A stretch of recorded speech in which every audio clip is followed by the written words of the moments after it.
Hi, sir. Thank you for joining me. Oh, it's my pleasure. It was an Fantastic. honor. Thank you. No, this is wonderful. Thank you so much. Well, based upon all of the luminaries of our beloved art that you've had on your program, I am most assuredly honored. Thank you. Oh, so thank you so much.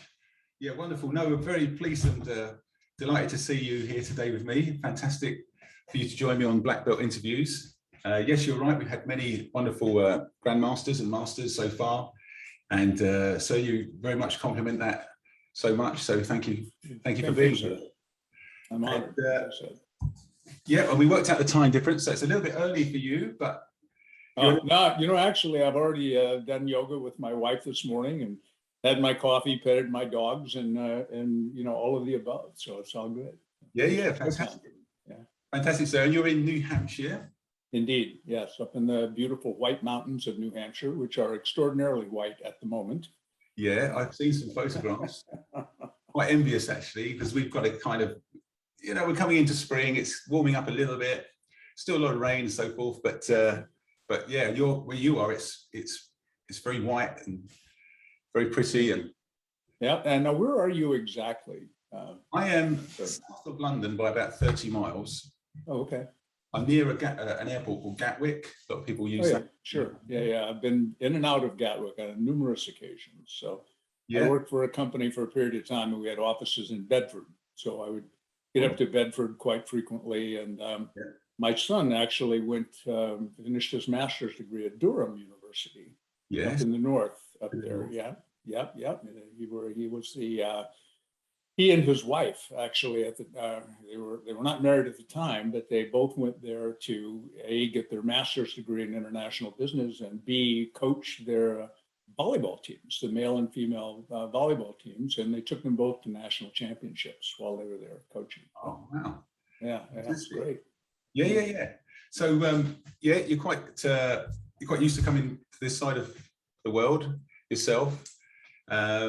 Yeah, and I've visited the United States a couple of times now. Really enjoy it there, and can't wait to return when things get a little bit easier, which seems to be going that way. Yeah. And we'd love to come and see New Hampshire and the mountains. Oh no, you're more than welcome here. Absolutely. Yeah.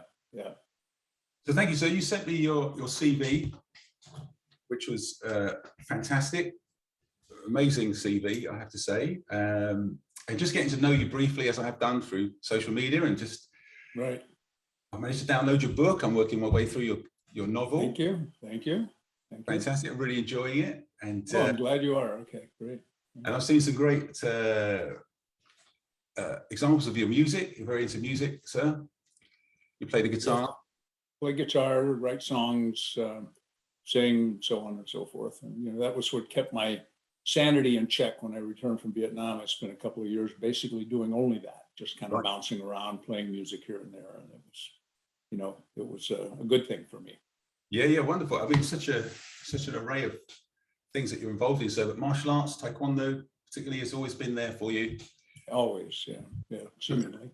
The year you started, a couple of years before I was born, actually, sir. 1968.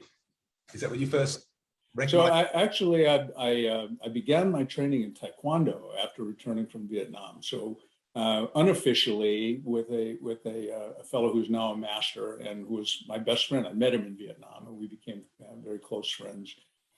We had both, he was into Taekwondo even before he went to Vietnam. So he was into Taekwondo from the late 60s period, and then when he came back home, he began to teach me Taekwondo, but I really didn't get into formal training until 1973-ish, when I was able to link up with now deceased Grandmaster Chung En Kim when he established his schools in Davenport, Iowa. But prior to that, I mean, my stepfather was a military guy, and he taught hand-to-hand combat in the Army, and then went on to the Air Force to do similar things. And so we grew up with this martial and military mindset. So as a military brat, we were always moving, so we were the new kids. So we wanted to make sure we were able to defend ourselves, and it came in handy on more than a couple of occasions.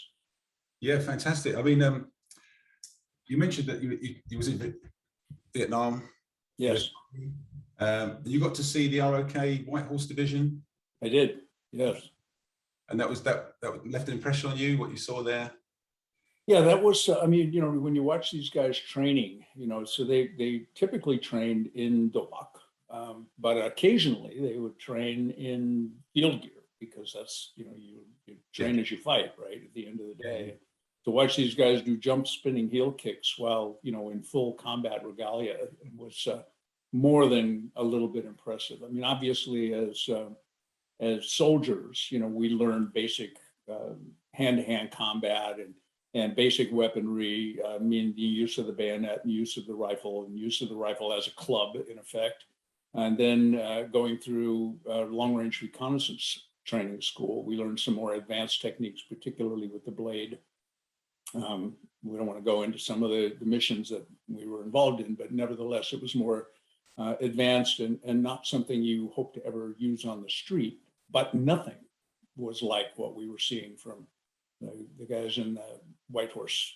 It was amazing. And yeah, it did leave an impression. I was determined when I came back home to get more involved in Korean martial arts if I could find a way to do that. Yeah. There was not a school on every corner in those days. Yeah. No, absolutely. But you did start to train with, as you say, Grandmaster Chung En Kim. Yes. And he was a student of somebody as well, wasn't he? Yes, Nam Suk Lee. He was a direct student of you know, one of the founders, Nam Suk Lee, in the Chang Moo Kwan training. And he was also the chief instructor for the Korean Marines. So when we trained back in those early days, in the early 70s, it was extreme. I mean, it was hardcore training, and you know, the whole, you know, smacking with the staff and the whole routine. If you got it wrong, you paid the price for doing that. And his the banner over the front of the school was House of Discipline. Okay. You know, which has a whole different connotation today, which we don't need to go into. But it, nevertheless, that was what was expected, and that was what was delivered. And it was very formal, very, very rigorous training in those days. And you know, I loved every second of it. Yeah, it was great. So very hard physical training. Yes. Lots of discipline. Was there an element of the Do, the way of Taekwondo? Was there any philosophy or? Oh yes, it was all of that. I mean, it was basically we would begin every session with meditation. We would, you know, and concentrating on, you know, the practical aspects of what we needed to do and why it was important. You know, the tenets of Taekwondo were drilled into our psyche at that point in time. Yeah. They've stuck with me through my entire life. In fact, you know, integrity was the first multi-syllable word that my children could define.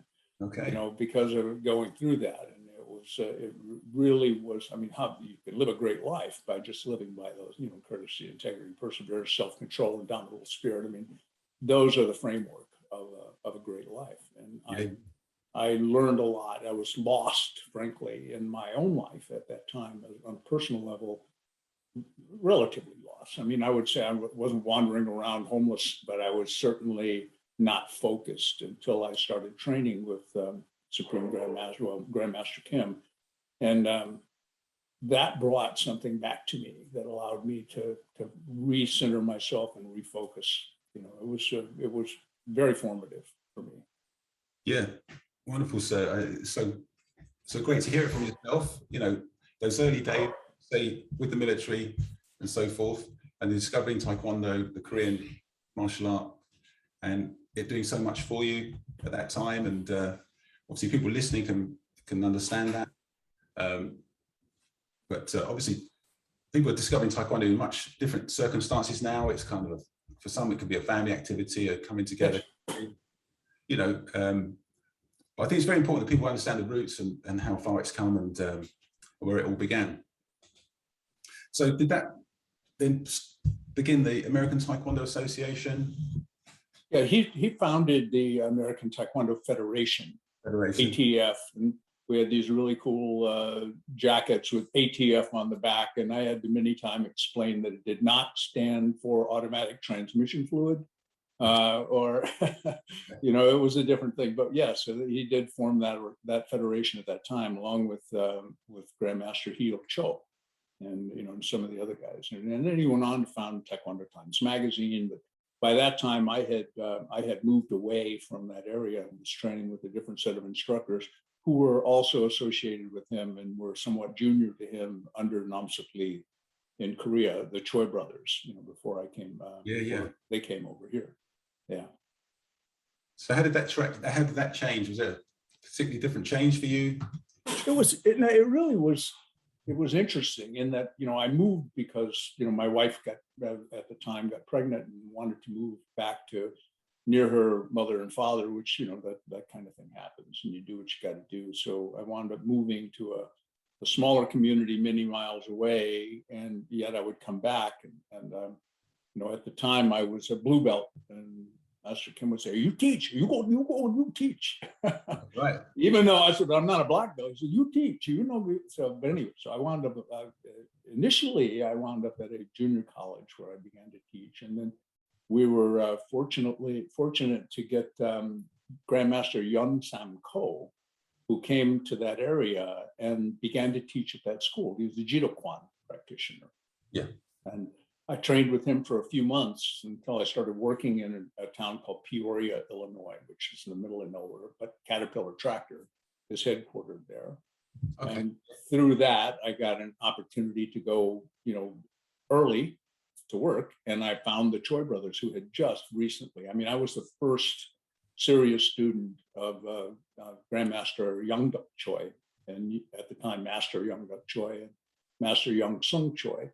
And they also worked at Caterpillar, and they had a small school in Peoria, and we began to work from there. And to this day, Master Whitey Choi, that I still consider my primary master instructor, and he calls me his oldest son, because I'm his first black belt. And, wow.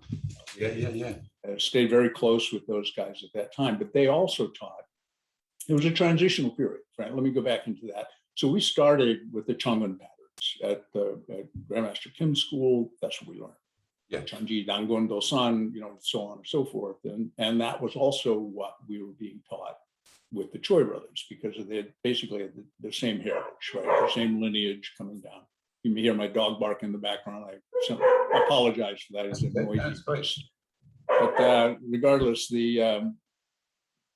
and then we started to move more towards WTF stuff. So we started, studying the Palgay systems and so on and so forth. So it was kind of a transitional period for Taekwondo in general. There were obviously still some very strict ITF practitioners, but there was a lot of politics going on with it at that time. So I did get an opportunity at that time to learn some of the WTF forms, which are really good because, later in my traveling career, I wound up in another WTF school at the time. And so that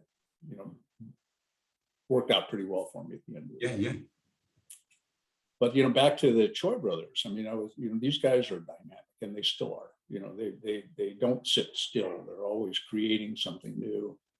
And Master YD Choi, Yong Duk Choi, came up with this concept for it was a big time for PKA, Professional Karate Association, and the fighting that was going on then with Joe Louis and some of the guys. So he wanted to have a professional Taekwondo association. So he founded the American Professional Taekwondo Association. In my own foolish manner, even in my late 20s, early 30s, I thought, well, I can do that, and decided and began to help him with it. And that was hard. It was especially hard training, but we fought. It was full contact fighting, gloves and boots, but no other protective equipment. 10-point must system. Knockouts were expected, if not, if you could pull them off. And it was fighting. It was real fighting. Didn't really get a lot of legs, didn't get what he wanted to get out of it as far as that, but we did have some really great regional competitions and some really great regional fighters that came up out of that. It was really good.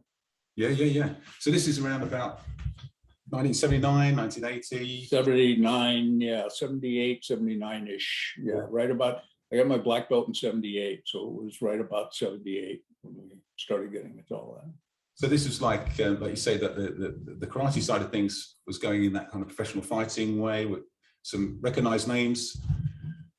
Sure. Yeah. PKA was a big deal. And, I'm proud to be a supporter of and, a member of PKA worldwide even today, because I believe in what some of those guys are doing. Joe Corley was a pioneer when it came to those kinds of competitive fighting environments. And they were on TV and, Wide World of Sports covered all of these things that were going on at that time. And some of the real karate tournaments of the day, when it was basically, Alan Steen and some of the old school guys that would, you'd see them occasionally, like once a month or once a quarter on television doing these amazing fighting competitions. And there was no padding, no gloves, it was point systems, but it was hardcore. Yeah, no, I've seen them. I don't know if people in the UK know them as well, but I have seen them. Like you said, Joe Lewis. That's a very nice name, isn't it? For somebody that did compete like that. Yeah, sure. Chuck Norris, Joe Lewis, all of those, Bill Wallace. Yeah. Those are all fighters that came up in that space in their prime. Yeah, absolutely. And you began the Taekwondo side of it. So was that in a ring? Side? It was in a ring. Yeah, it was in a ring, and it was, as I said, 10-point must system. We had rules more unique to Taekwondo, though. For example, you could not throw more than 3 punches between kicks. Okay. So it encouraged kicking. And if both of your feet were at least a foot off the ground when you executed a kick, the point value was higher. Okay. So it was really engineered to encourage Taekwondo as an art, as opposed to just coming in and slugging it out with a slugfest like you see in some of the matches that are more popular today. I take nothing away from anyone's competitive art here when I say this, just saying that it was different and it was designed to be different, and it encouraged the Korean art, art form at the time. So it was kind of interesting. He still talks today about, well, I think we should do this again. So you never know where that may go. Yeah, absolutely. Yeah, no, it's fascinating, sir, to hear this. And it's funny about the punching rule, because that does come up in modern day competitions. Some allow what we call blitzing, muzzle punching, and some allow 2 punches or 3. Yeah. Obviously, with Taekwondo, like you say, the use of the legs, we often like to see that, so we have to restrict the punching somewhat. Sure. Yeah. And that's to think back, that's how it was as well, very early on. And then obviously, so you're training, are you competing in these tournaments yourself? Oh yeah, absolutely. I competed in those tournaments as well as the point competition tournaments. Continuous fighting in open tournaments and championships was not really a thing at that time. It was point competition, in those. And I will confess to the fact that I may or may not have been eliminated due to excessive force on an occasion or two. But it wasn't intentional. It was just a transitional thing, right? So you get caught up in the moment. And, no, absolutely. But on the other hand, the concept of trembling shock was an important thing. You needed to hit with enough force that you demonstrated, what it was all about. Hogu were not a thing at that time. If you were lucky, you had gloves, boots, and the ubiquitous cup. Is this the chest protector you're mentioning? The chest protectors. Yeah. So that really came in to practice much later. I think that I don't know exactly when they made the transition, but in those mid-70s tournaments, you didn't see that. Yeah. You just took the full force and dealt with it. That was it.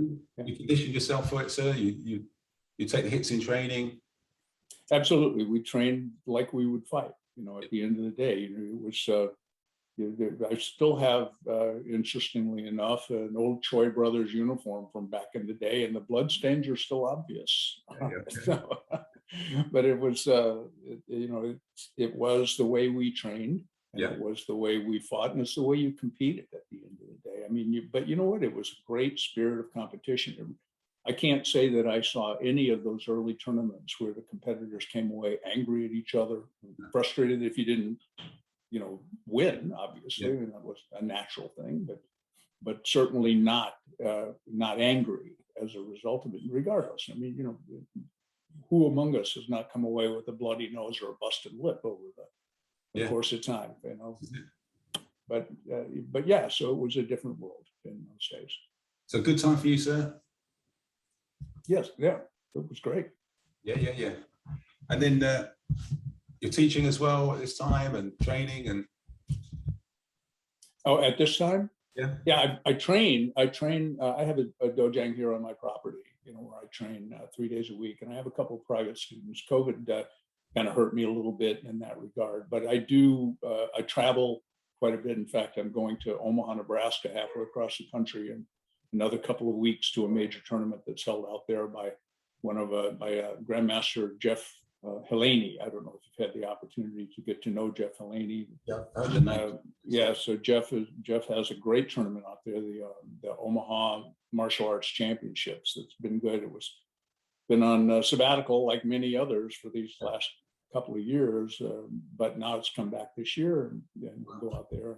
He also is the founder of the U.S. Keto Federation, and they have a Black Belt Hall of Fame ceremony that they conduct out there as well, which for within the federation, and not, you don't have to be a member of the federation, but the federation will recognize you. I mean, there are so many federations that tend to do that these days. Yeah. So I go out to these things and I do seminars and I coach, where I can, and I referee and I stay involved in that. Over the course of the years, though, I have had many schools, and it's probably one of the more unique training environments that I had. If you what's probably not in my CV, maybe it is in the one that I sent you. I spent the last almost 20 years working as a contractor to the United States federal government and doing disaster responses and working with many of the alphabet of federal agencies that are out there. And one of those deals is to develop base camps or places for first responders to billet when they're in the midst of these responses. Very stressful events when you think about it, right? Yeah, of course. So I would have, in many cases, as many as 100 first responders out on the tarmac in these places, teaching them Taekwondo and going through exercises and drills in the evenings. And then for those who are really into it, a more closed session also. So we try to maintain that and keep that discipline going, because I think it's so important to do that in order to keep your head in the place that it needs to be. Yeah,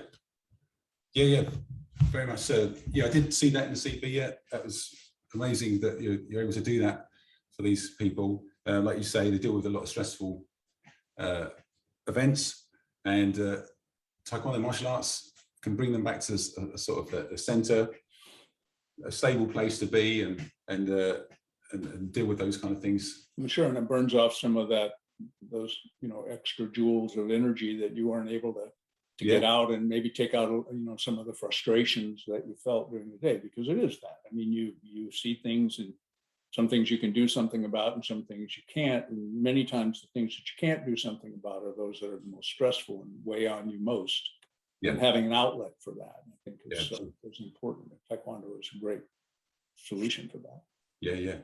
And you can relate to that yourself, obviously, sir, because of the US Army where you were at. Yes.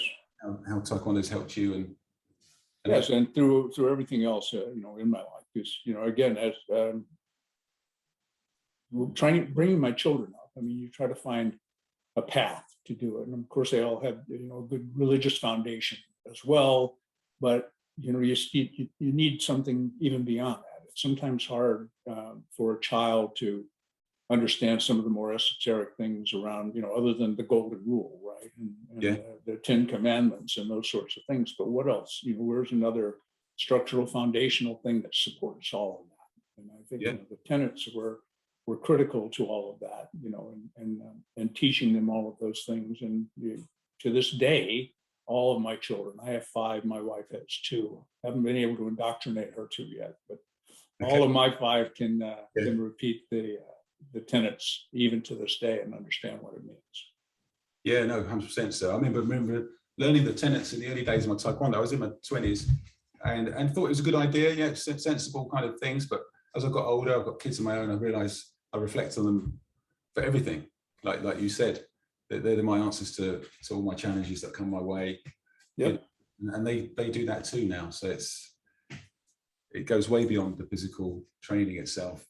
Absolutely. I mean, to me, there is so much more behind it, and as I evolved in my training, I've had the good fortune to train in other arts as well, Bai Xing Chuan, Kung Fu over time, Shorei Ru, Judo, and, through Taekwondo, Buddha Kwan, which was great, an entirely different system of forms, and learning the Kian patterns and some of the Shotokan patterns that were incorporated into the Mudokan pathway, and WT and so on and so forth. But what I found amongst all of those things is this ability to actually more than an ability, really a need to come from within as opposed from the outside. I mean, the body can only do so many things physically.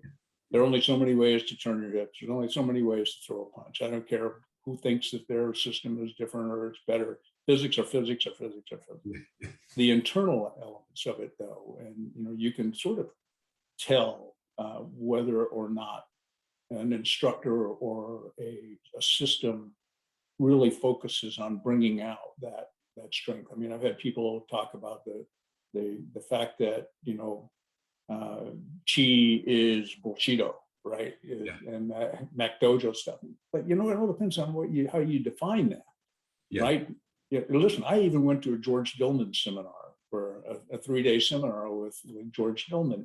There's no touch stuff. There's no touch stuff that I believe is possible. But I wanted to know, where is he coming from this? If you really start to get into that internalized ability to bring all of your energy out, though, and that you can focus your mind by having some means to do it. It's a pathway. It's basically a channel to be able to generate all of that concentrated power that you need, for breaking or for fighting or for self-defense, and maintain the calmness, I think, that you need in order to be able to take care of business. I discovered that trait about myself in Vietnam, that the more intense things became, the calmer I became. I just didn't understand why. Yeah. I didn't understand how to get to that. It just seemed to naturally occur for me. But what I've discovered over the years is that you can train that. You can, people think that it was a physical reason for all of the old masters and all of the old movies to stand beneath a freezing waterfall and train. Yeah. Well, if you've ever stood beneath a freezing shower, when that water hits you, the first thing you do is, it's like any surprise motion, right? You inhale, it's a shock, right? Yeah. The training is to exhale, because by exhaling, what you're doing is you're centering yourself. When you fill your lungs with air, you're expanding yourself and you're becoming more vulnerable. But when you train yourself to breathe and stay calm and stay, whether it's a freezing waterfall or being confronted by an opponent, at the end of the day, if you're not breathing properly, if you're not centering yourself and finding a channel for maintaining your calm, and I think really that's where chi comes in, right? From my perspective of it. But I was very fortunate to find that many of the schools that I trained with were focused in that way. Ultimately, I later in my life, much later in my life, became a meditation instructor under the Deepak Chopra system, because I found that there are ways that you can channel that through meditation and more than just, in many martial arts classes, and you've probably seen it or experienced it yourself. Okay, sit down, close your eyes, cross your legs, do your best impersonation of a Buddhist monk. You've got 30 seconds to center yourself and become one with the universe. And now let's go punch and kick a lot, right? There's so much more to it. Yeah, absolutely. Right. Yeah. No, no, it's fantastic listening to you and your experiences that you had and the way you've been able to understand them yourself, about yourself, and find a way of transferring that into teaching for people to understand and to do it themselves. It's really great to hear that. Just simple highlighting certain things that, like you said, under the cold water, we just on the out breath. That's when you control it and center yourself. Right. Yeah. And, just keeping that calm breathing pattern going throughout, as opposed to experiencing the shock. The great stories that Bruce Lee used to tell about, he would actually have his friends when they were having dinner, throw things at them across the table, complete surprise, Okay. and it's that ability to react to surprise. And Right. when you experience the shock of it, you're vulnerable, you're weak at that point in time. I can't say that I want everybody throwing a teacup at my forehead while I'm having dinner, but at the end of the day, it's about that ability to react with a calm way. There's a leadership. That's where you are, where I am, where the other martial arts instructors, masters and grandmasters, those are the things that separate us from the student. And I think those are the things that you evolve towards the more you train internally and externally. The more you train. And that whole concept of leadership comes from being able to show people, lead from the front. That's I was very fortunate as a long range reconnaissance patrolman ranger in Vietnam to be worked with some real leaders that showed these kinds of demonstrations of calm under fire, that showed the demonstrations of being able to not freak out when things got intense. And I don't think you can learn that early. I think you can start to instill it in the concept of in training and teach the breathing and all of that, but I don't think you can absorb it until you become more internalize yourself as to what's going on. But when you start to do that, then you're able to better impart that knowledge because people see it in you. And to me, that's the trait of real leadership. That there's the old parable of the guy who encountered a kid pulling a chain down the road, and he stopped the kid and he said, "Why are you pulling that chain?"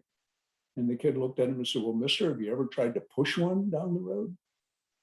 So at the end of the day, it's like the chain. You have to be out in front of it in order to get everything to go along, in behind it in such a way. And that's what I think where we as martial arts, masters, grandmasters, instructors, that's our mantle to bear, to be able to impart that concept of more than just the physical, but the concept of leadership that people can take out into the world and use like you did with your children and I did with mine and the people that you work around and you interact with on a daily basis.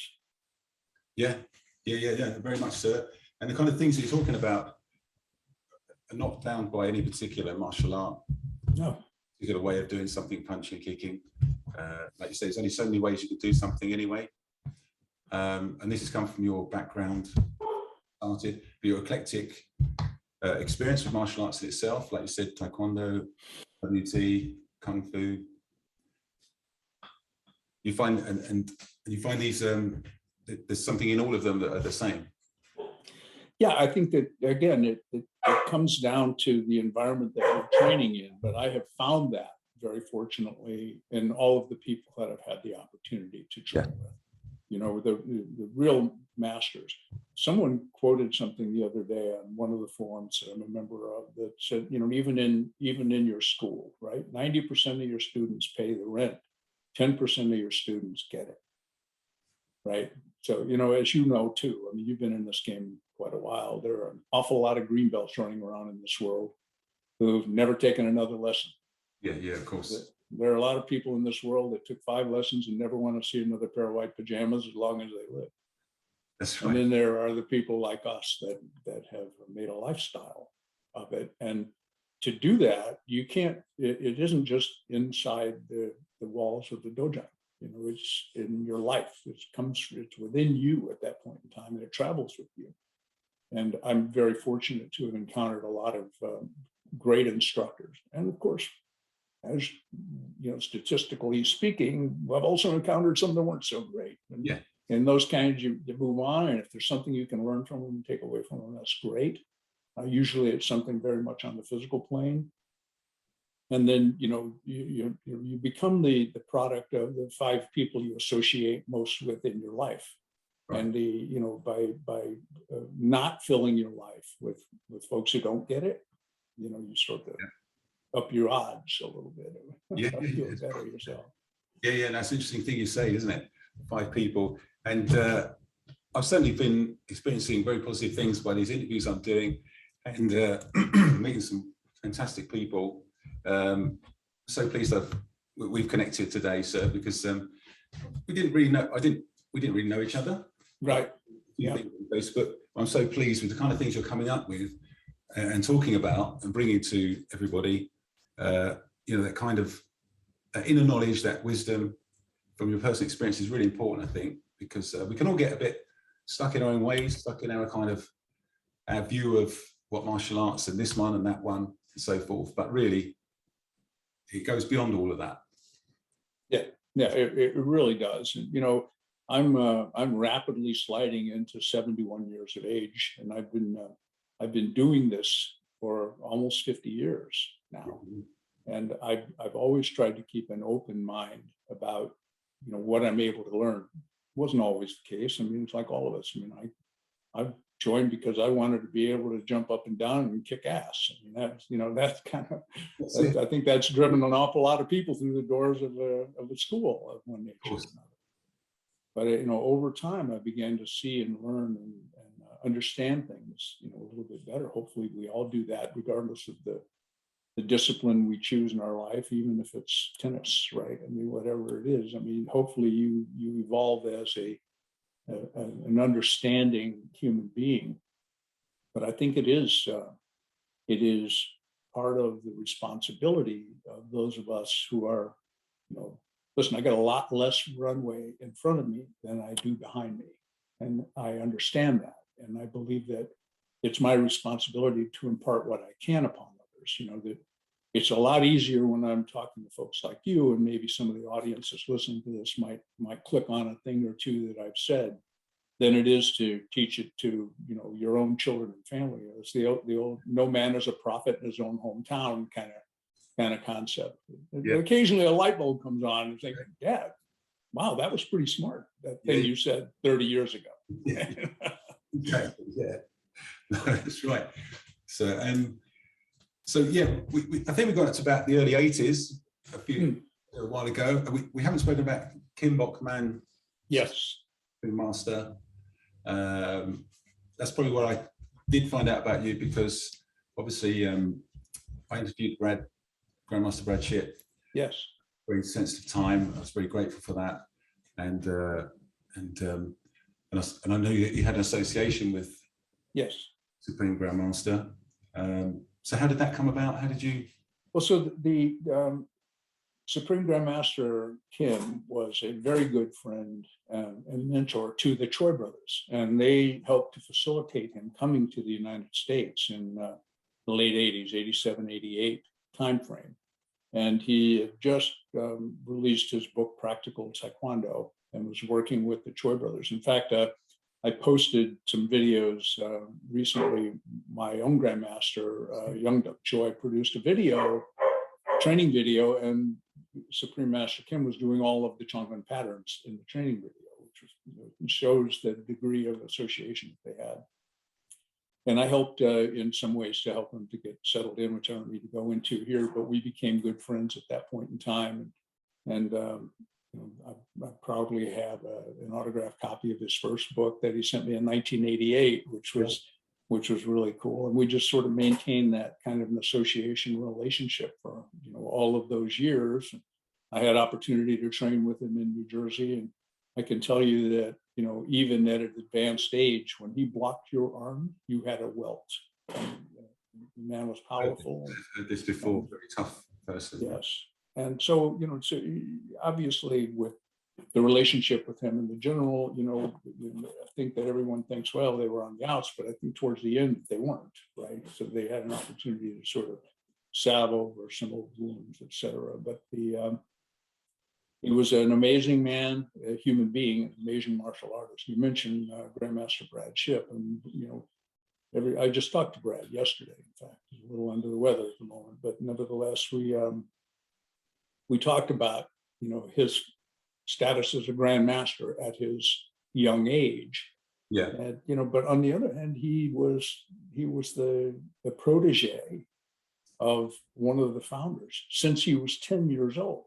Wow. You know, his training was intense, his training was focused, his training was really, he was a conduit for all of the things that Supreme Master Kim wanted to bring forth to the world in the development of Chongkun Taekwondo as a result of that, and focusing on the true martial elements, and refining some of the forms that he helped to develop in the Chongkun patterns to look at the evolution of them from his own mind, thinking, well, if I had done this a little better, instead of Chunji just being down block punch, why isn't it down block punch? And then to the next move, because you want that instantaneous blocking. So some of these things are very practical. Yeah. And he's also probably the only guy I know that ever produced a book that showed how to take somebody out with a bayonet attached to a military rifle. So there's that. But no, I honored my relationship with Supreme Master Bokman Kim. And I was at his bedside the night before he passed, and at his school, at his seminar before he passed. I don't know if Brad told you that story, but Grandmaster Kim, we had an iPad video going. We were broadcasting it to his bedside, and the seminar ended at 5 o'clock, and he expired at 5:01. Yeah, so, that's incredible, isn't it? It really is incredible. It just shows you there's a lot going on inside the mental. It's back to the concept of your internal energies and your ability of your mind to control your body and so on and so forth. And I think he was a perfect example of that right to the moment that he passed away. Yeah. Were you aware of that at the time at the seminar, or was that something you found out soon after, or? We found out immediately at the end of the seminar. Brad's mother was actually there providing nursing services at the hospital room, and she called immediately after. So we learned it, right at the time, pretty much, within minutes of the time that he expired. Yeah. Well, clearly he was with you all there for the whole time. Yeah, sure. I mean, obviously he wasn't communicative at that point in time, but the video was going and the iPad was going. He could hear it all. Maybe he could see it. Who knows, right? We don't know. This is that last trip and all the things that make it up are something I've never seen a full report on from anybody at the end of the day. But you have to believe in what in something at the end. You look back on it, and we all believe that he was tuned in. Certainly, it's well proven that people in a comatose state can hear, and they understand what's going on around them until they decide to check out, and go elsewhere. And that's pretty much what he did. And we choose to believe that he was with us. He was certainly there with us in spirit, through the course of all that. 100%. And leaves a very vast amount of work that he put together through his teachings, through his student. There's a lot there. I've been fortunate to have a number of the books come here. Yeah, good. It's a great body of work for us to work through here. Yes. The English military unit, a while ago, they asked me to come in and do some stuff for the guys, sort of in between things, and we drew from the book. The weapons have changed somewhat over here. Yeah. The weapons slightly different, but I still had the opportunity to relate what I was seeing to what we could do, and we had a great experience. Well, the Shila knife form is highly relevant still. In my own training in RECONDO School in Vietnam, I mean, we spent an awful lot of time working on knife techniques and specific things that may or may not have needed to be done with the application of the bladed weapon. And I think that is as relevant today to military forces around the world as it ever was in those cases. Yes, you hold an AR-15 a lot different than you held a Springfield M1, back in the day. But the butt strokes, the strikes, the slashes, the thrusts, and all of that stuff still remain. Highly relevant. Yeah. So you managed to train with him a number of times. You became close to that. To Grandmaster's, Supreme Master's teaching. Yes. You're still linked with them? I am, in fact, two things. One, I am the president of the New Hampshire chapter of the World Taekwondo Federation, of which there's exactly 2 people currently. So I'm sorry, there was somebody pulling out of my driveway. Yeah. And I'm also special advisor to Brad. Yeah. Grandmaster YD Kim is now honorary chairman, along with Brad of the association. So they were, he considered Grandmaster Kim almost like a second father to him. So yeah, so we're still very much involved and support Brad in every way that we can, support the Federation in any way that we can, and so on and so forth. Yeah, I had a great. Brad will be inducted, by the way, in March into the U.S. Keto Federation Black Belt Hall of Fame based upon my nomination. Right. For him. Yeah, wonderful. Yeah, I did see yourself at the competition. I spoke to Master Chris Malarkey. Had a great chat with him. He's of Grandmaster S.J. Kim. Yes. And someone you know as well. Is that right? I may know him, but I don't know him. Okay. Yeah. Sure. Right. Yeah. You know how that goes, right?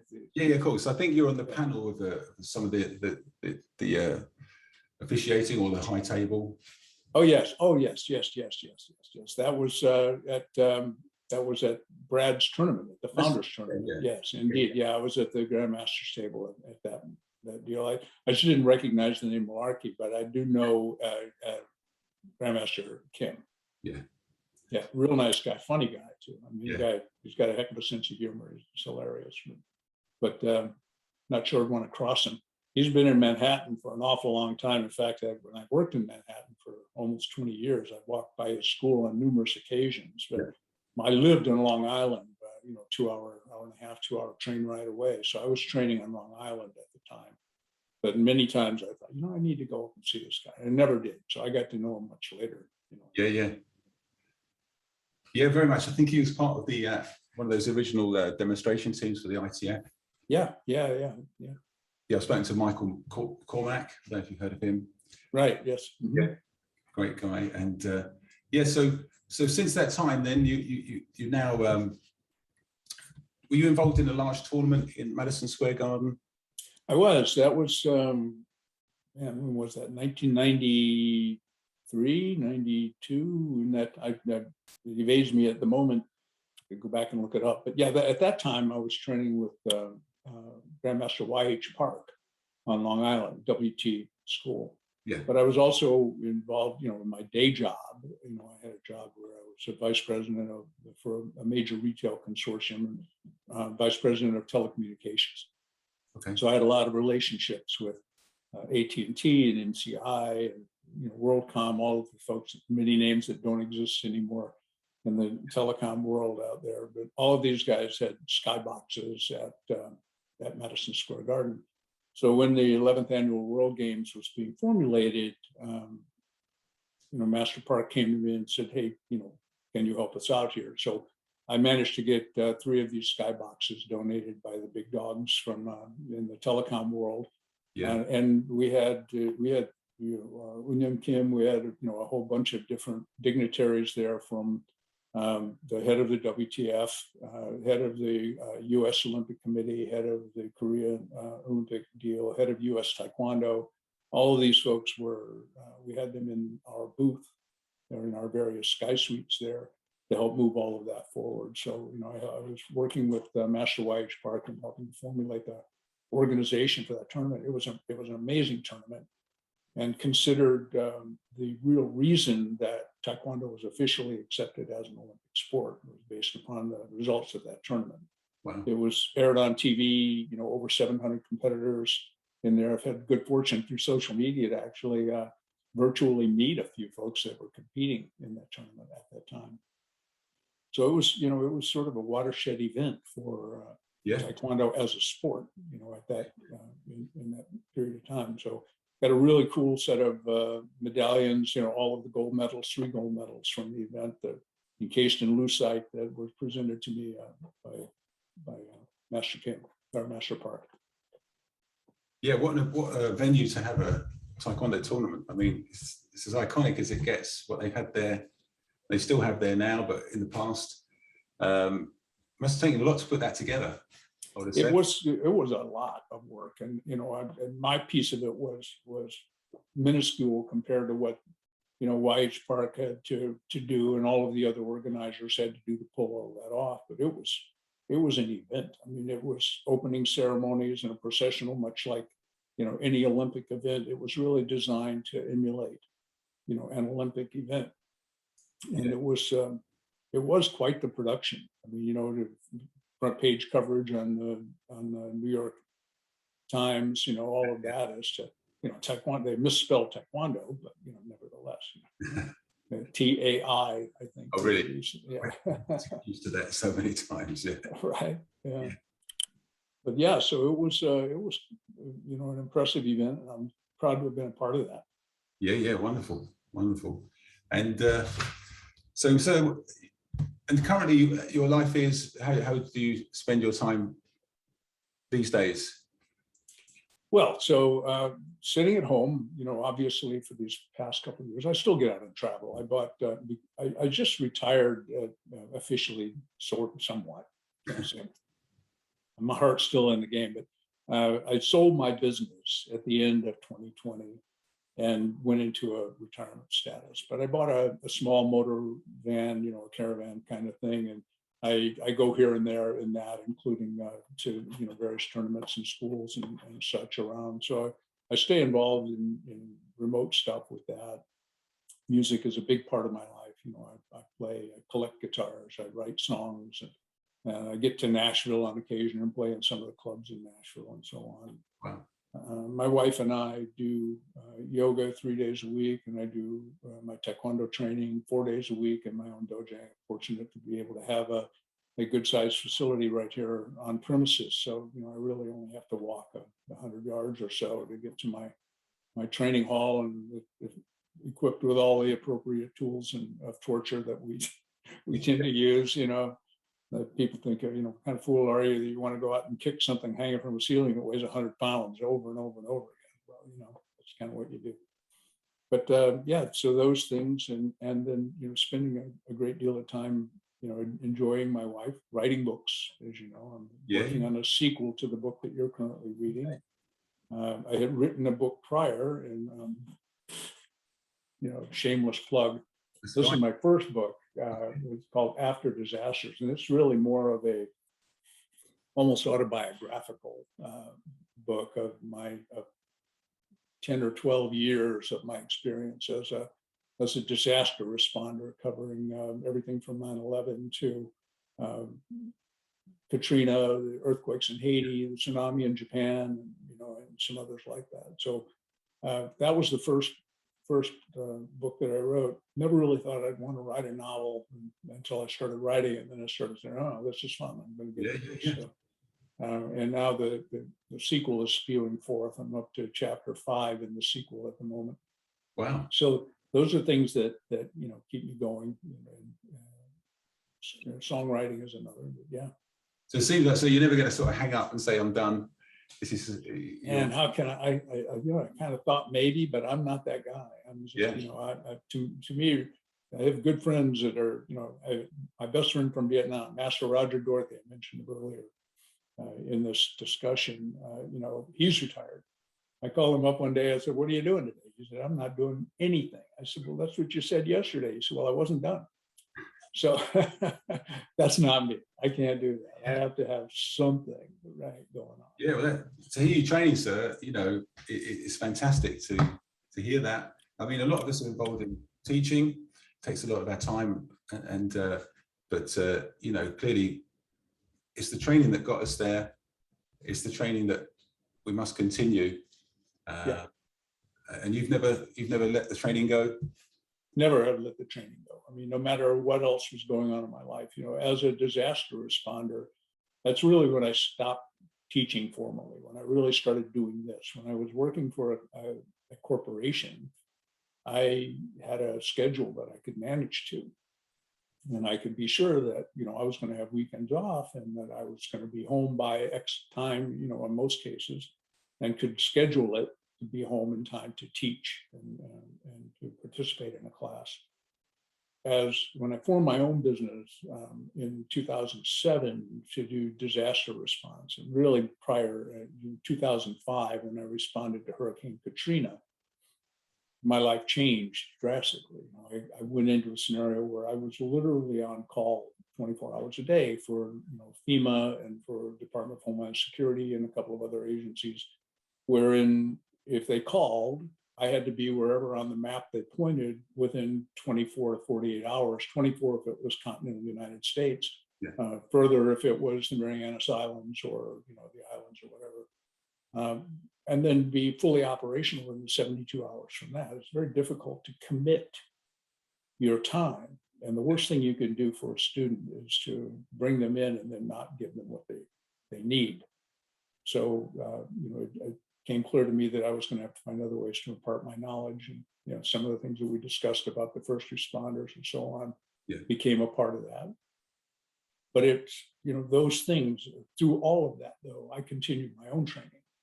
My own martial discipline and stretching in the mornings and practicing, the basics and, more advanced stuff, because that's what kept me going through all of those things as well. But now, as we start to move somewhat, we hope, past this scourge that we've all been dealing with for the past couple of years, I have an opportunity to begin to teach here. My focus would be on adults. I have a couple of police officers and others. I'm completing at the end of this month a training program known as AVERT. It's called Active Violence Emergency Response Training. So it incorporates, I'm not sure you have the same model in UK, probably do. The general mantra for active shooter environments, for example, has been run, hide, fight. Fighting being the last, but through this AVERT program, what's been really identified is that, great, running and hiding. Anybody and everybody can do that. Probably more people should. Fighting's a different story, though.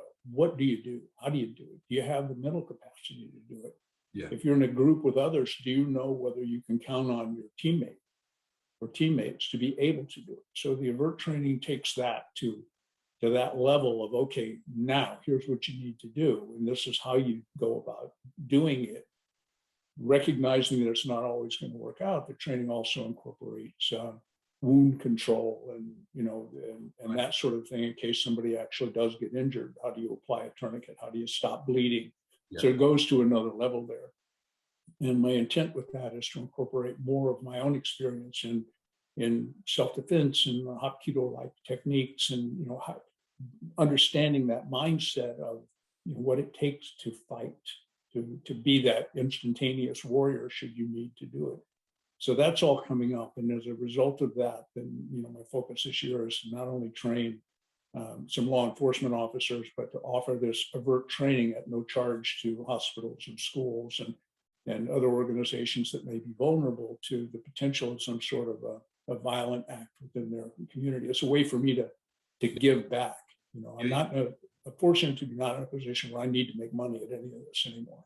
But I do need to impart the knowledge, because if I don't do that, I personally would find, I'll regret it. And regrets are not something we should have. Yeah. No, very much so. Yeah, I mean, imparting that knowledge is so valuable to people. Like you say, we live in a society that has these problems, and they're becoming more frequent sometimes. We do in the UK have a certain problem on the streets at times in the big cities. And the kind of things you're talking about is kind of, we say the life skills word, but, they're more needed now than ever, I would say, somewhat, especially, coming out of a pandemic as well, with people's emotions and and their livelihoods and everything, being able to manage yourself, these different scenarios is vital, isn't it?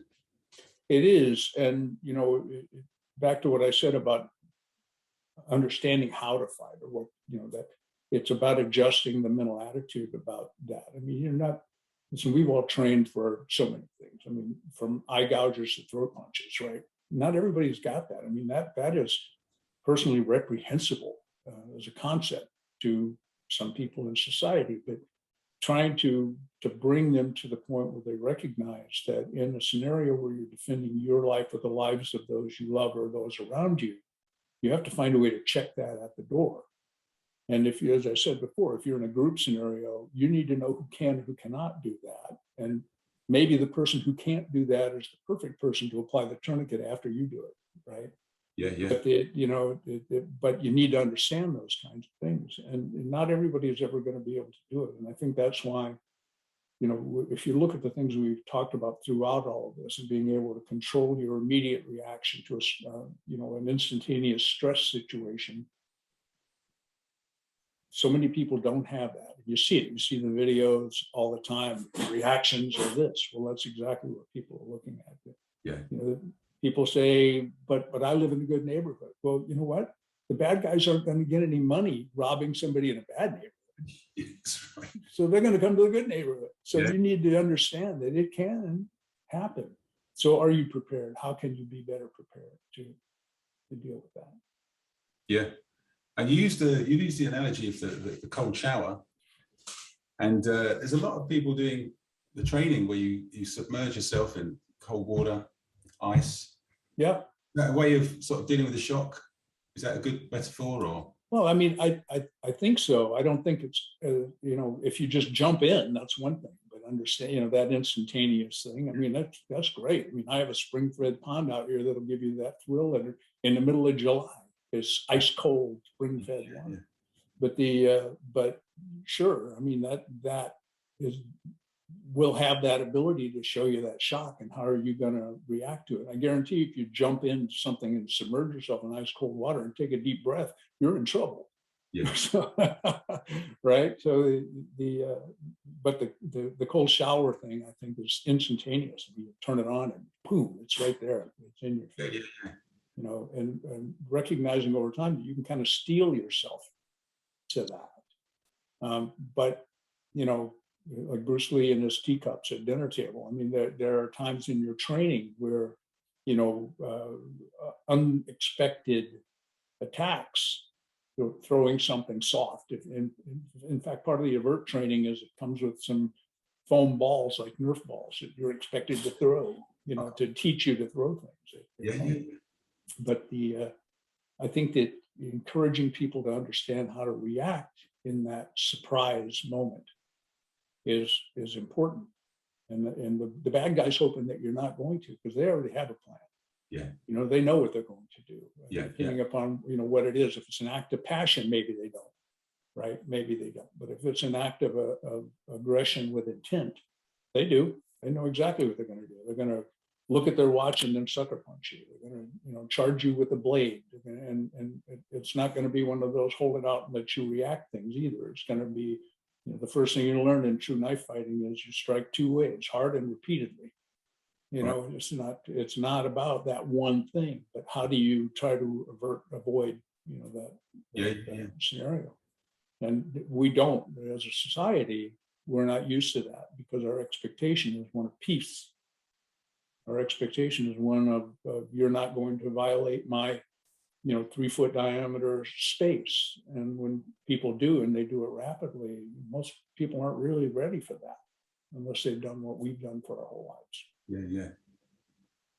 No, very much so. Yeah, appreciate all your comments and the kind of journey you've taken us through today. I thoroughly enjoyed it and learned so much. And I'm sure the listeners and people watching equally so. I appreciate you having me on. Yes, so much to tell us. Greatly appreciate it. And I mean, is there anything you'd like to add, say, to the student? What sort of to continue their training, the kind of mindset? Yeah, I would. I think I would like to encourage students when they get into what they're doing. Number one, the self-discipline is important, right? Being able to stay the course and recognize that, yes, you think you're great when you're a green belt. Well, okay, you're good when you're a green belt, maybe physically. And you get better and you get better, but you don't really become a serious student until that first stop. And then that's not the end of it. That's the gateway. You finally made it to the gate. Yeah. And keeping it going from that perspective. So this is about a lifestyle. It's not just about a physical thing. It's not just about being able to protect yourself on the school ground. Sure, maybe that's going to come in handy at some point in time, but this is a lifestyle. And I think if you look at some of the Brad Shipp, Grandmaster Shipp is a perfect example. He started at 10 years old. Look where he is today. Yeah. Because he had good mentorship. He was exposed to great leadership and great training that helped him to bring it out from the inside out. So I would say, don't just focus on the physical. Read books, listen to others, go to tournaments. Competition is the spirit of our art, right? See how other people do it, experience how other people do it. Don't expect to come back with a chunk of metal around your neck or something you can carry home on your, massive device that you can carry home in your car and sit in the windowsill. Expect to come out of it with something better than that, which is experience. Yeah. So I think that if I were to impart any one thing, it would be that, and learn how to meditate the right way. Absolutely, sir. Yeah. No, I love that. I love that. I really appreciate it. And it's just wise words that we can all relate to wherever we are on our journey of Taekwondo or how we experience martial arts. Everything you said there works perfectly for each and every one of us. So, sir, how do you hang out? How do you relax? Is it music, like you say? Is that your time, free time? Yeah, it is. I mean, my wife and I have a phenomenally supportive relationship, and she loves it when I play music, and I love to play it. And, my challenge is getting through all of my 50 guitars without, feeling like I've neglected one along the way. But really, it's a rotation going. Yeah. I play guitar every day. I meditate, every day. And it's, I think those things really help me to, from a hangout perspective. Joy and I are fortunate to have a beautiful piece of property in the mountains with walking trails throughout the woods, and we'll take hikes. And we're doing a snowshoe hike today, which I may or may not participate in around the property. The snow's pretty deep out there right now. Right. But we have that, and and it's great. I mean, travel when I can, keeping up with family and friends and so on. I'm a grandfather of 8 with another one in the cooker right now. Great grandfather of 1 with another one in the cooker. So having the opportunity to at least chat with them, FaceTime with them, and that sort of thing is also good. Yeah. And binging Netflix, of course, you got to do that, right? Yeah. Absolutely. Well, sir, I thoroughly enjoy our time together. Greatly appreciate you joining me. Thank you very much, sir, for having me on. And it's so fantastic that you connected with me and was able to do this so quickly and easily. I'm sure many people are going to appreciate it just like me. So thoroughly enjoyed my time, sir. Really look forward to meeting you in person one day when I get my travels. Absolutely, both of us. I have great friends still scattered about from Sidmouth to up in the North Country. And yeah. Great Britain. I actually had the unique honor of playing in the Cavern Club back in 2007. I'd like to get back up to Liverpool to that as well. So it's great. Yeah, great. We've got a theatre in my local town which has people come and play. Which if you ever fancy doing that in East Grinstead, then I could do my bit to help make that happen. Oh yeah, absolutely. It's I'm very happy to say that I've played in a few different clubs around Great Britain. It was a lot of fun.